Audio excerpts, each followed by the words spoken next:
not all doom and gloom. There's actually a tremendous amount of opportunity and positive, things happening in the space. When you layer all of those restrictions on all the areas that our members can't actually do their jobs, we said to government, congratulations, you're actually at 52 by 26, right? So our economic sovereignty starts with exploration. Our security as a nation starts with exploration. Our ability to continue to be a leader in AI and quantum, which Canada is, it starts with exploration.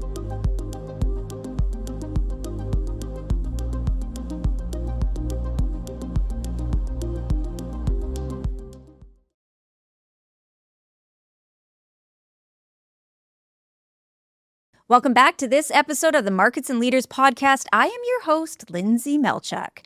Now, this conversation today, it's a big one, and this topic, it makes me shake my head and scratch my head all at the same time, like what is actually happening here? So everybody says right now, British Columbia wants critical minerals. Everybody says Canada wants economic growth, energy security, and investment. However, behind closed doors, exploration companies are asking a much harder question right now. And here it is. Is BC becoming too difficult to invest in? From permitting delays and policy uncertainty to consultation challenges and capital quietly leaving for other jurisdictions, there is a very big growing concern here that one of the most resource-rich regions in the world may be pushing investors away at the exact moment demand for metals is exploding. And today, that's what we're doing. We are cutting through the headlines and getting into the real conversation here.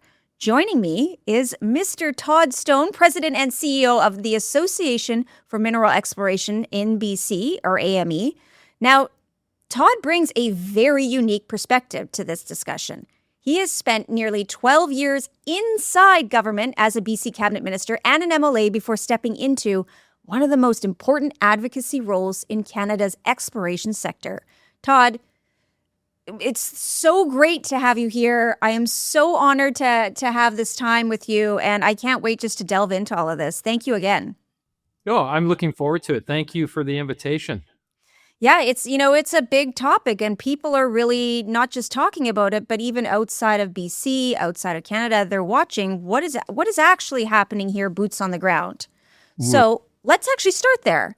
When you speak privately with exploration CEOs and investors right now, whether they're in BC or whether they're across Canada or maybe even outside of Canada, what is the real mood behind closed doors right now? Because publicly, everyone talks about opportunity in critical minerals, and yet privately, there seems to be a growing concern around the delays, the uncertainty, and whether BC is still globally competitive. Well, yes, that is the most fundamental question, and so I appreciate the opportunity to be with you today to kind of talk this through a bit and hopefully provide a bit of context to what's actually happening out there. I want to be really clear. It's not all doom and gloom. There's actually a tremendous amount of opportunity and positive, things happening in the space.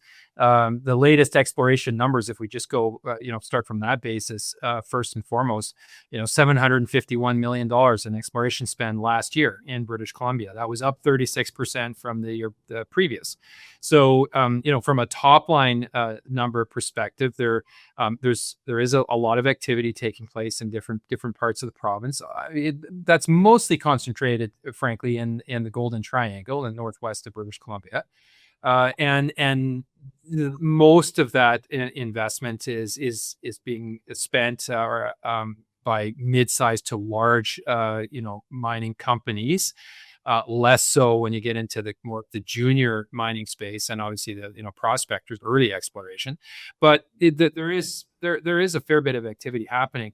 Notwithstanding that, yes, there are some challenges and some headwinds, and everyone is aware of the unprecedented alignment that exists at the moment, from our federal government and Prime Minister right through every province, every political party in every province, in First Nations, industry, and of course, most importantly, the public. Everybody wants to see us get our resources out of the ground faster and off to a much more diversified market, and the challenges in doing so are a little bit different from one province to the next. Obviously, we're here today to talk about British Columbia. I would organize the challenges into a few different areas. There's long permitting challenges here in British Columbia. We are actually making some good headway on that, so we can talk about that. There's some access to land issues. Nothing is more important than being able to traverse as much territory as possible. The minerals were placed where they were placed. You just have to find them, and you got to look at a lot of land in order to find those really economically viable deposits. So any restrictions that end up being put in place by a provincial government, for example, that restricts the ability to access certain areas of the province. That's not great long term for the sector. We can talk about that, and we're making some progress in really bringing that issue to light within the provincial government. And last but certainly not least is the whole issue of decision making, and at the end of the day, who's in charge? Is it the provincial government? Is it First Nations? It is a combination of all of the above. And of course, if you're an investor from Germany or New York or Australia or anywhere else, you're kind of wanting to make sure your investment is wrapped in as much certainty as possible. And nothing is more important on that front than understanding who the decision maker is and what the timelines are, right? So anyway, that's kind of how I would categorize it all. But again, there is a foundation that is positive. British Columbia is still an investable jurisdiction. There is still capital flowing into the province and very specific projects in different parts of BC. We have a very strong tax structure here, very competitive tax structure that for mineral exploration in the mining sector generally. That's an attractive component to the province. Good infrastructure, a highly talented workforce, and great geology. So there's a lot of positives, but we can certainly dive into some of those challenges and the solutions or potential solutions that we're working on with government to address them. Well, I mean, for those that have not even been to BC, it is incredibly resource rich. 100%. There's, forestry, there's marine, there's minerals, it goes on and on and on and on. So it's great that you actually just highlighted some of the things that are on the positive side, because right now there is a bit of we'll say a gray cloud that's over BC for the mining industry anyways, that ultimately doesn't just stick with the mining industry. But having said that, all of that also leads directly into what feels like right now one of the biggest contradictions in the industry. And that's really around governments continually pushing the critical minerals narrative and the future of electrification, yet exploration companies are telling a very different story on the ground. Is there, do you think, a major disconnect or a small disconnect between political messaging and operational reality in British Columbia right now? Well, as someone who was in the private sector and then was in elected office for, as you pointed out, 12 years, including cabinet, and now is back out in the private sector, I can say, perhaps with a unique perspective, that there's always a disconnect between what politicians announce and what governments announce and what the stated intentions of government is and the practical application of all of that on the ground. I mean, there's always a gap. The challenge then becomes what how big is the gap, and what do you need to do to address the fact that what the politicians might say or might believe is happening and what's actually happening on the ground, that's well understood.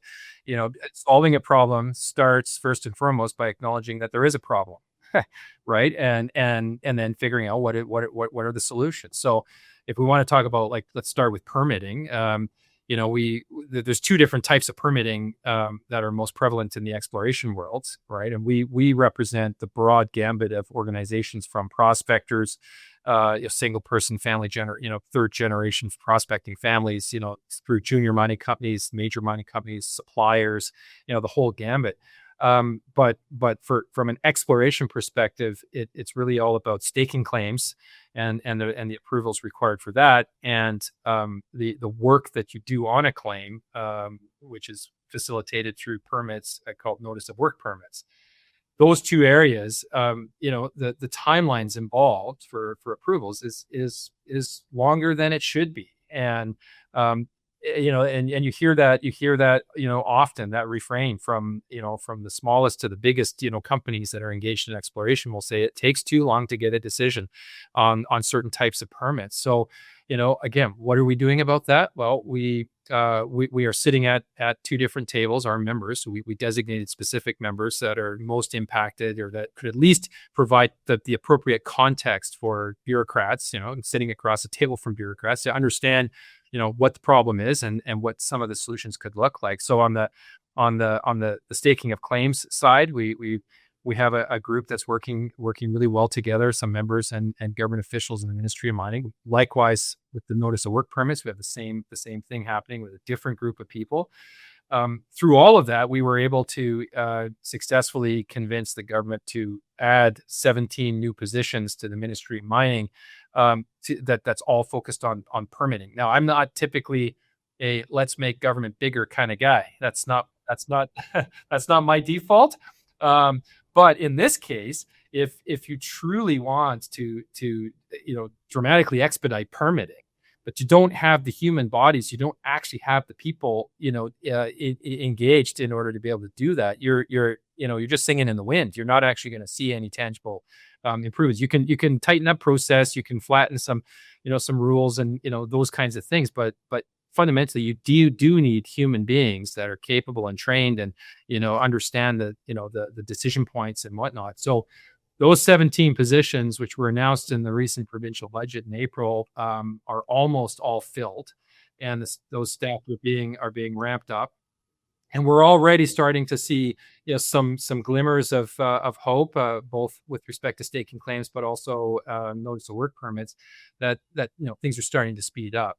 You layer on top of that one other end, and we were successful at encouraging the government to do, and the Premier announced it at our Roundup convention last January, and that's this whole concept of fixed permitting timelines when it comes to notice of work permits.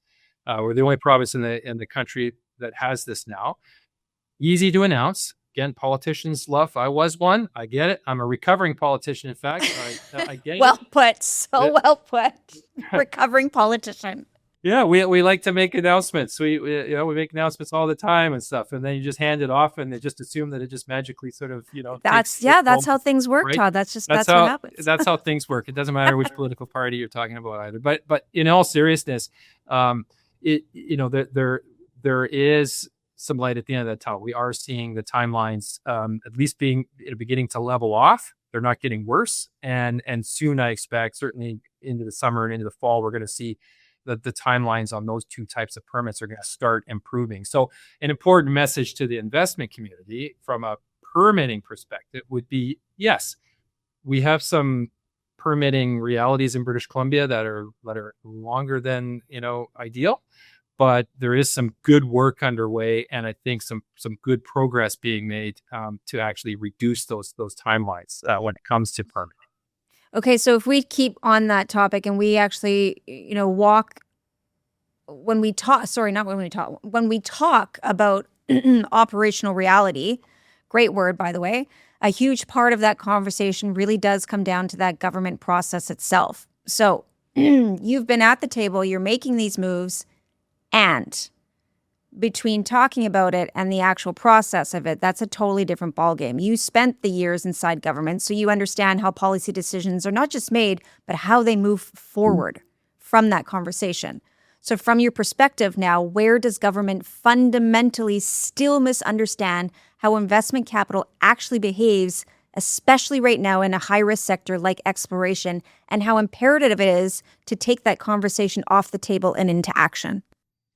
Well, I would say this.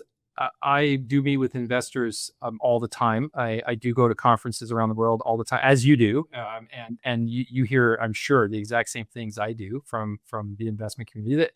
People are paying attention, and capital is fluid. It goes where there's the most certainty and the least risk, and the fastest turnaround times and strong ROI. It's not rocket science, right?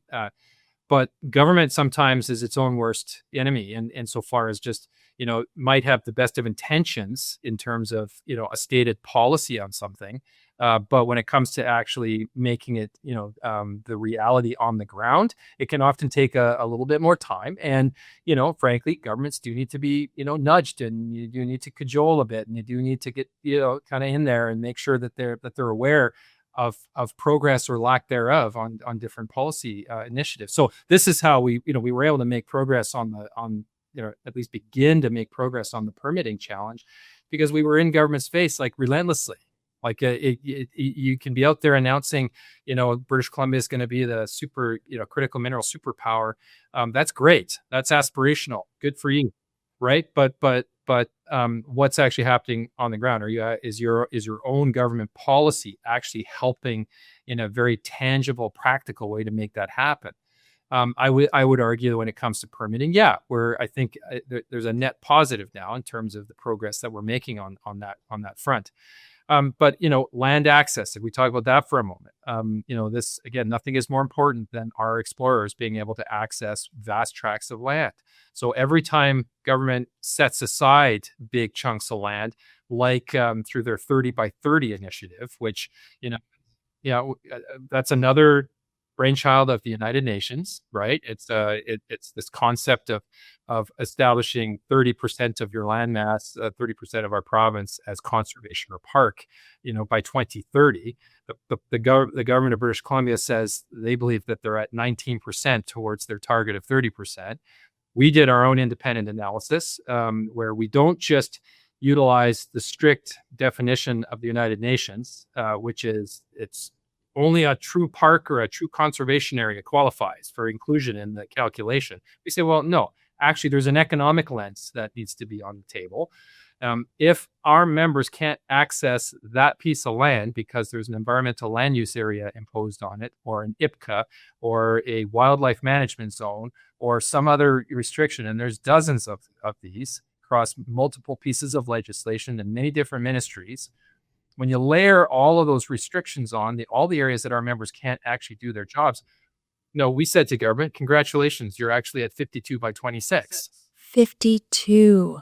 52% now. We can quibble. I'm fine. I'm happy to have a debate with anyone in government, and we have had the debate. We are having the conversation, and we are at the table with them on this, and they are seeing the light. If you want to say, okay, we don't agree on that particular type of initiative, that shouldn't be okay. Fine. Now you're still at 47%. Okay, well, let's take that one off the table. You're still at 39%. Whatever. You are way 30%. So could we please focus now on getting back down to 30%? Right, has been our message with God. And again, to government's credit, and this is what I want the investment community to hear. I think the government again is beginning to connect the dots on this particular policy piece as well, that it does matter to make more land available than less land for explorers to actually find the minerals that will become the mines of the future, right? But it's relentless advocacy, and again, being in government space, make sure that they understand. Again, it's easy to stake the flag in the ground and say we're going to be the superpower in critical minerals, but then have some policy challenges that are self-inflicted, which when something is self-inflicted, by the way, it means that you can actually fix it yourself. Right? We're not waiting for the world to fix it for us. Well, that brings you to the LinkedIn post even that I said it was. I've completely forgotten my train of thought here, but basically it was around is BC investable, and it's not just what they're putting on the table as the boundaries and the guidelines. It's far more vast to make that land so inaccessible that explorers are just going, I'm out. Like this is too much. It's too hard to do, whether it is permitting, whether it's regulatory, whether it's environmental, whatever it is. Even if it's not on the list, it's still it's on the list and it's untouchable. And further to that, this doesn't just affect the mining industry. And you know this, Todd. I mean, if you're blocking the economic value that comes out of something like mining, it's going to affect transportation. It's going to affect jobs. It's going to affect chain supply. It's going to affect manufacturing. All of these things, it starts affecting it because, as you know, the world's in rumble right now. We're all trying to, stockpile what we can do at home.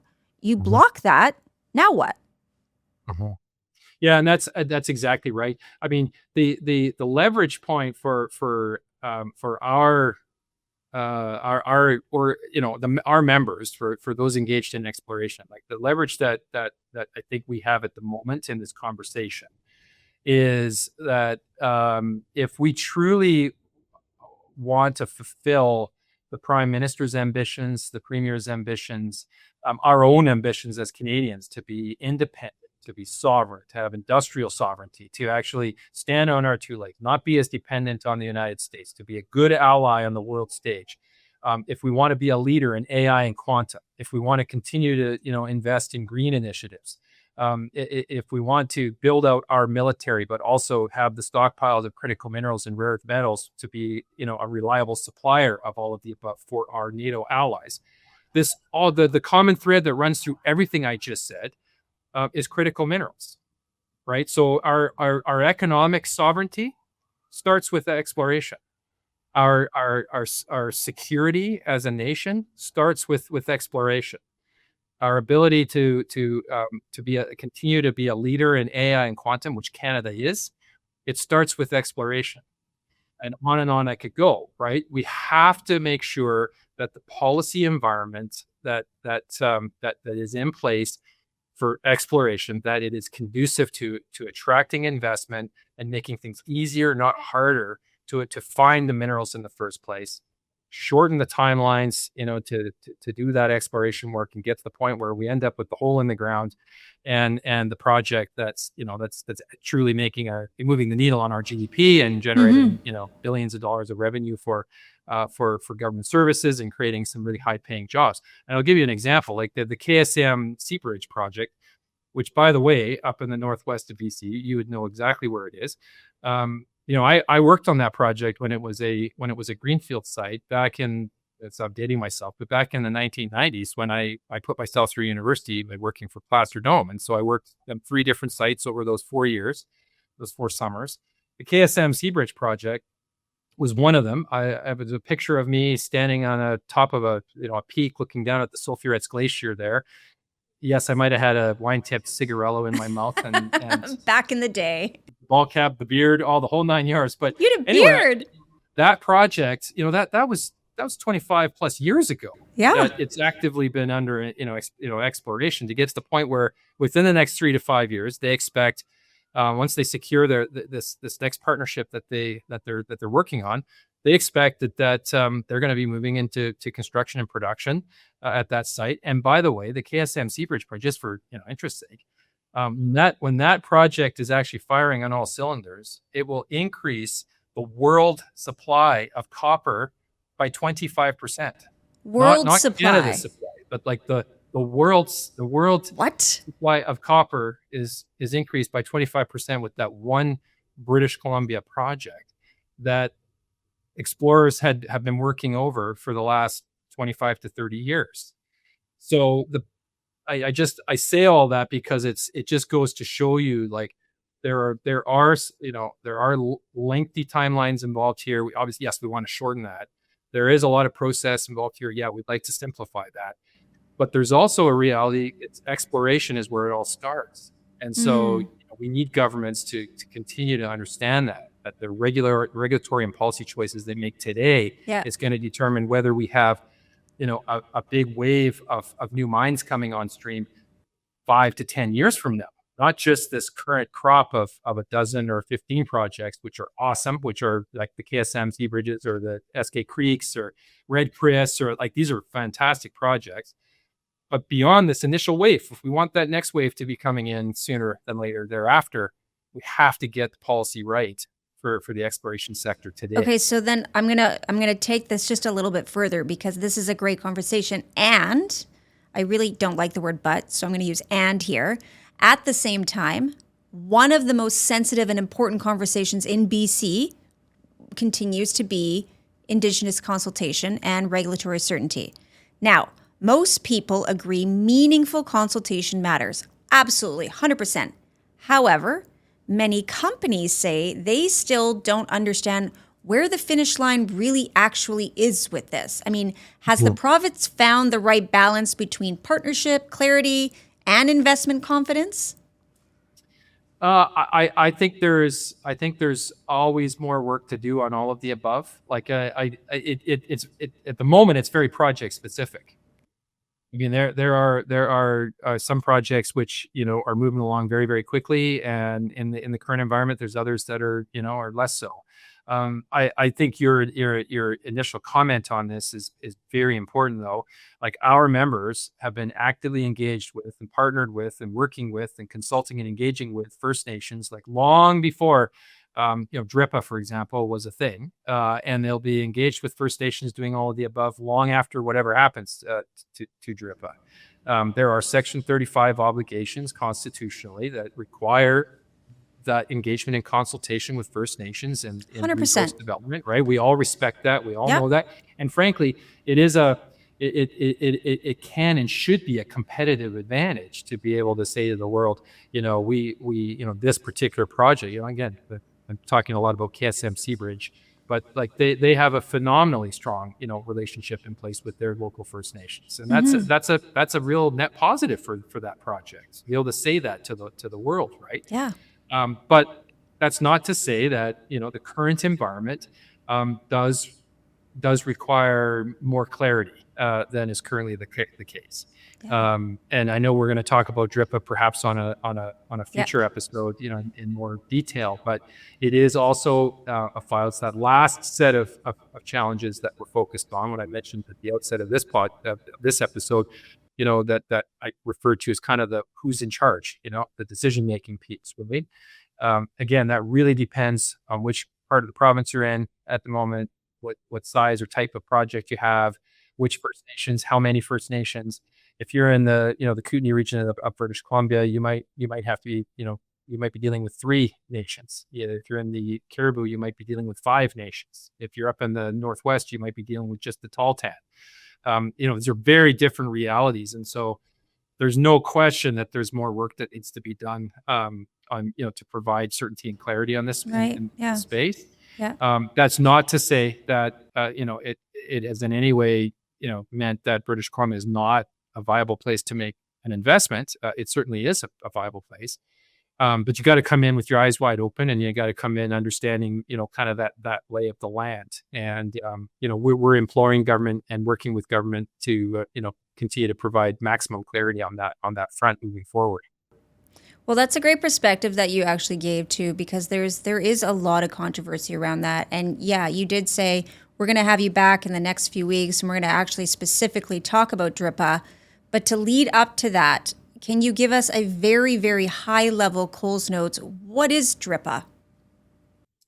Well, the United Nations Declaration for the Rights of Indigenous Peoples, UNDRIP, again, was a set of principles that was adopted by the United Nations and are espoused by the United Nations.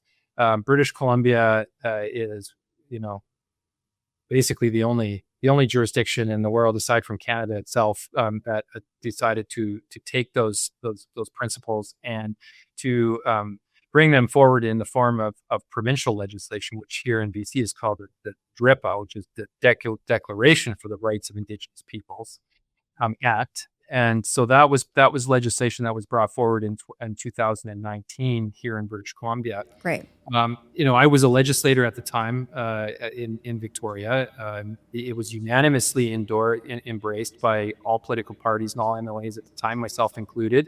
All stakeholder organizations like AME and others all embraced it and supported it and stuff. And you ask the question, well, how could that have been the case considering where we are with it today? Well, we engaged in very extensive debate on DRIPA for many, many, many, many weeks and asked all of those tough questions about where will this go? What does it mean? What are the implications? Yeah. And, over and over, all documented in Hansard. So anyone can go and read Hansard. They don't have to take my word for it. But, we were told DRIPA would not be a veto on projects. What was it? It was supposed to be aspirational. It was a framework for guiding us down the path of reconciliation. And obviously it has become a lot more than that. And it's gone way too far in one direction. 100%. I don't want to go too much into it because we're going to take that up on the next episode for sure. but it gives the audience a little bit of backstory and a little bit of high level information on what it is and really what we're facing right now.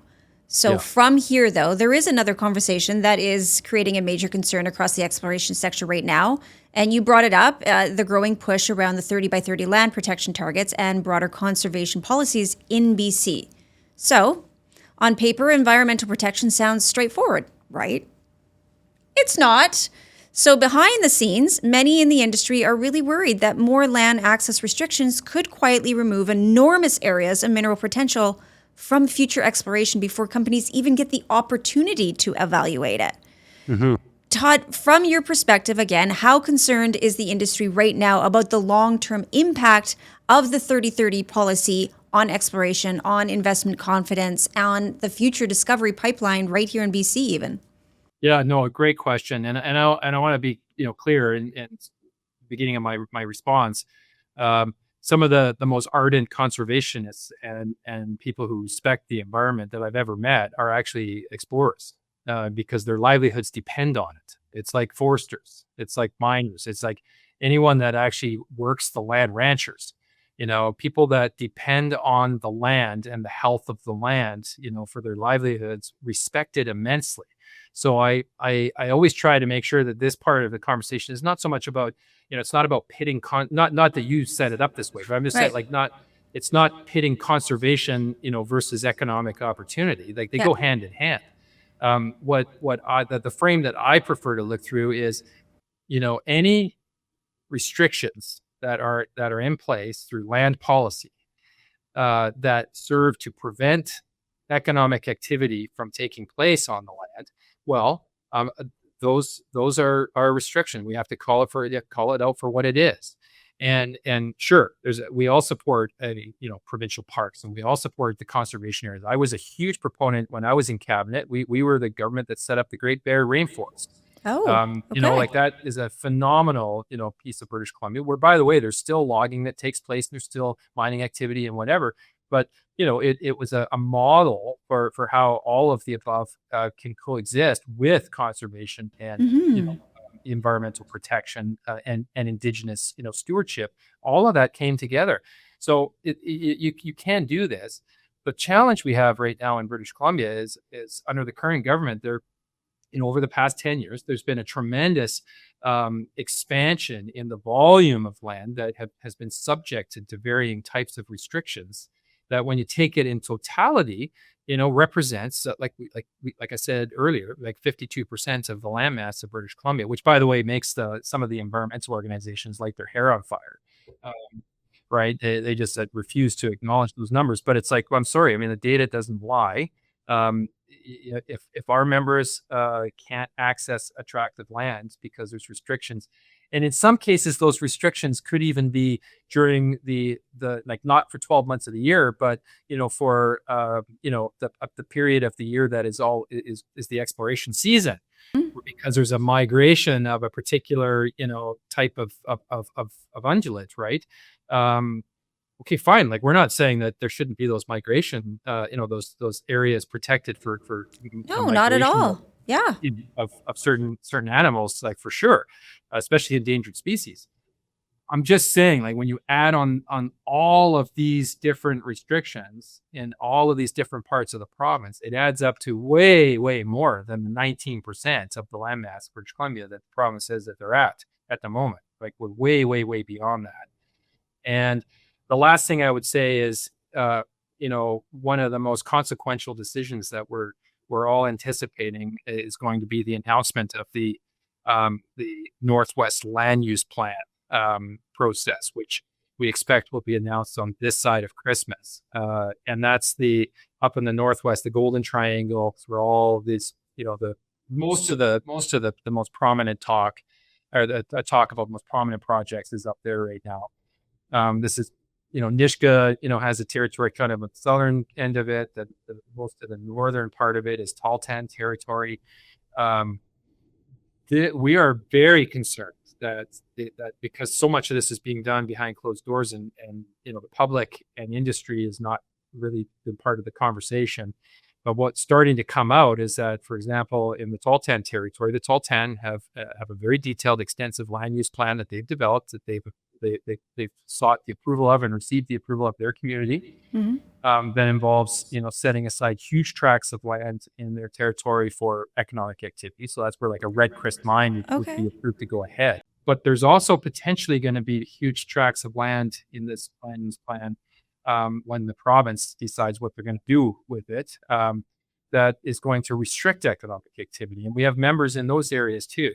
And some members that have invested, good amounts of money in their projects. And so what we've said to the province is if you want to do good you truly want to do good by those investments and those private sector proponents and not send a negative signal to the investment world, you need to carve all these projects out and make sure that they remain whole.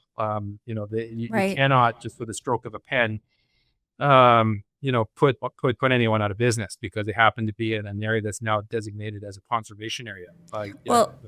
Government can do that if it wants, but we're just saying at your own peril, do that, because that's not exactly, the kind of signal you want to send to the international investment community, right? So I'm not saying that they've made that decision, just to be absolutely clear. But that's the kind of, when you talk about 30 by 30 and just this relentless sort of focus that the current provincial government has on setting aside land for non-economic activity, non-industrial activity, it can get to be pretty problematic. The more land you're restricting from explorers being able to access. Absolutely. Yeah. So do you think that government is actually fully understanding the unintended economic consequence if the large portions of prospective land do become increasingly more difficult or impossible to access for responsible exploration? I'm confident that government is beginning to hear the message. That's certainly coming across in the conversations that we're having now with the senior most levels of provincial government, the Premier's office, Minister's office, and others. But we won't know until an announcement is made on this front. What we do know is that the Minister of Water, Land and Air Protection did say in the legislature in question period a few weeks ago that the net result of the Northwest Land Use Plan, when it's announced, is that it will add an additional 5% of protected lands to that 19% already. So it'll take the 19 to 24. But we don't know what that land that's set aside in conservation areas, that 5%. We don't know exactly where it is, and we don't know, if in the case of any of our members that have made investments, if they're going to get caught, and if their investments, are going to be, fully respected or not. We don't know these details yet.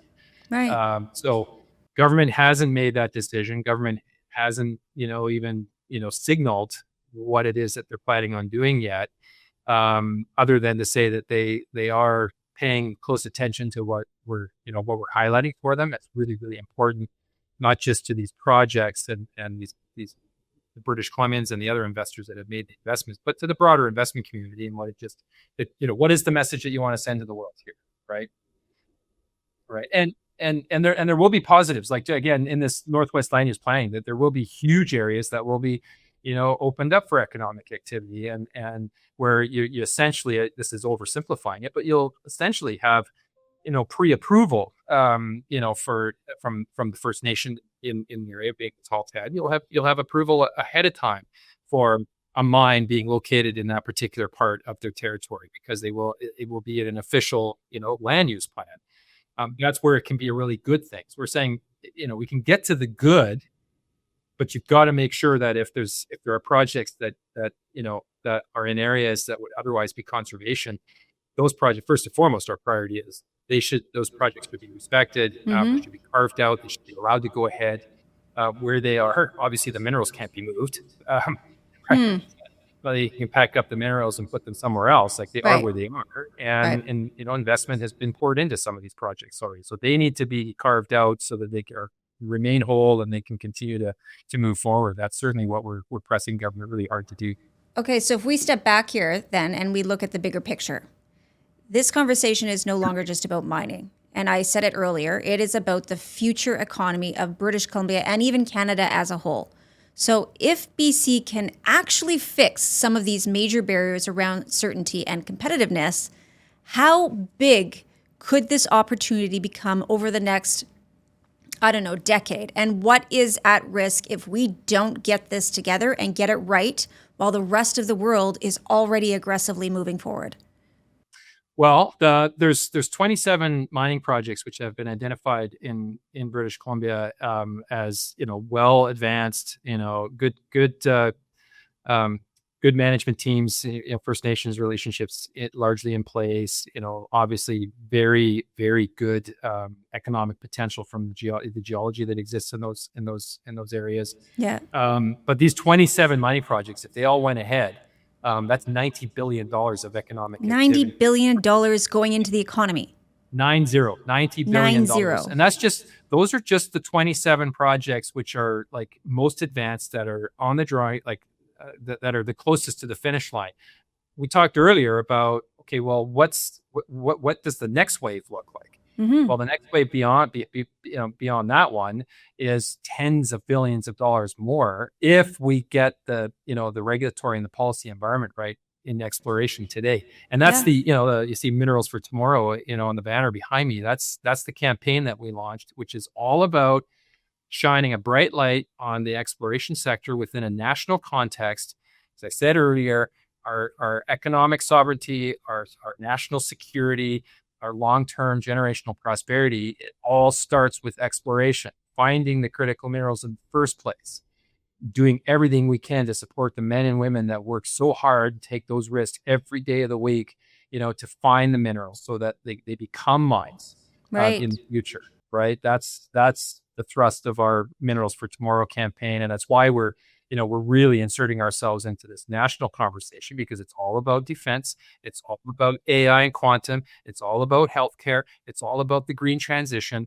The common thread through all of the above is critical minerals. And we have no critical minerals if we don't find them, which is why we need exploration to be successful. That's so true. So true. Well, I mean, it's been a big conversation. I think that we could keep going with this, but I definitely can't wait for our conversation around DRIPA, and that's going to be in a few weeks from now for sure. Thank you so much for just sitting here with me and really uncovering some of this, because I know that investors are going, what do we do here? And you can only sit there and say, just hold tight, just hold tight. We're just like a teenager trying to find our footing here, but at the same time, I mean, we as parents with teenagers know it is frustrating. So thank you again for sitting with us. Oh, no worries. And I think we went double the time, but that's what you get when you interview a recovering politician. That's right. Well, we're going to find you a support group till then. Enjoy the rest of your day. I'm all ears. Yeah. I need all the help I can get. We'll talk to you soon, Todd. Thanks again. Thanks, Lyndsay. Again, that was Todd Stone, President and CEO of Association for Mineral Exploration, BC, AME. And whether you agree with the industry or not, one thing is becoming impossible to ignore. The global race for critical minerals is already underway. Capital is moving, countries are moving, supply chains are being redrawn in real time. Now the bigger question is whether BC chooses to lead that future or watch investment, innovation, and opportunity move somewhere else. Because at the end of the day, exploration is not just about mining. It's about jobs, it's about infrastructure, energy security, economic growth, and whether Canada still knows how to build in one of the most resource-rich regions in the world. For more information on Association for Mineral Exploration, visit amebc.ca. Now, here's the disclaimer.